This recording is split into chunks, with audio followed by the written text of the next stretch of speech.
माँ इसको लगाने से क्या होता है? तो हनुमान जी ने पूछा, बेटा ये इसको लगाने से मेरे पति मेरे राम जी की आयु और लंबी होगी।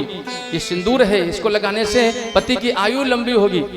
हनुमान जी ने कहा, वाह, जब चुटकी भर का सिंदूर लगाने से मेरे राम जी की आयु लंबी होगी तो समझ गए। तो गए अपने कक्ष में और अपने पूरे शरीर में सिंदूर ही सिंदूर लगा लिया। ताली बजाओ ना एक बार जरा।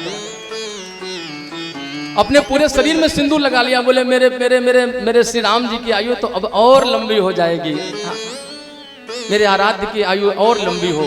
तो अपने भगवान की, अर्थात आपके पति कौन है? आपके भगवान ही तो हैं। तो अपने भगवान की लंबी आयु के लिए आप अपनी मांग में पूर्ण सिंदूर भरा करिए, जो आपका पूर्ण श्रृंगार है। और एक बात मैं और कहूं, अपने पति की प्रत्येक आज्ञाओं का पालन करना ये एक क्या है? ये स्त्री का धर्म है, एक पत्नी का धर्म है। समझ लेना, पत्नी को कहते हैं धर्म पत्नी।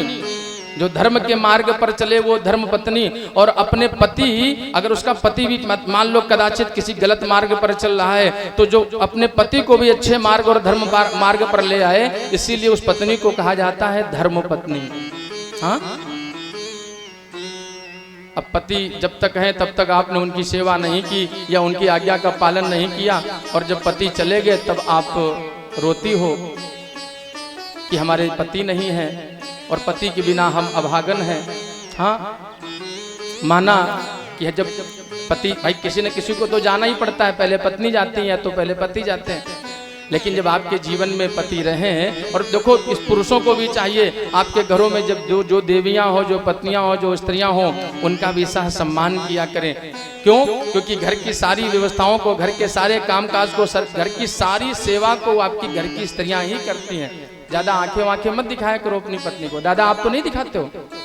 दिखाते हो, गलत बात है। बैठी होंगी यहाँ पर, बताएंगे, कहेंगी दादा फिर आज शाम को। हाँ, क्योंकि घर की लक्ष्मी है आपकी पत्नी, अर्धांगिनी, आपकी माँ अन्नपूर्णा का स्वरूप है।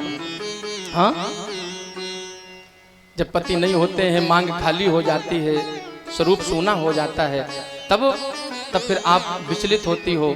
हाँ, कि अब मेरा कोई जीवन साथी नहीं है, तब रोने से क्या फायदा? जब तक पति हो तो उनकी सेवा से कभी वंचित न हो। हमारा कहने का तात्पर्य ये है, बिन परमेश्वर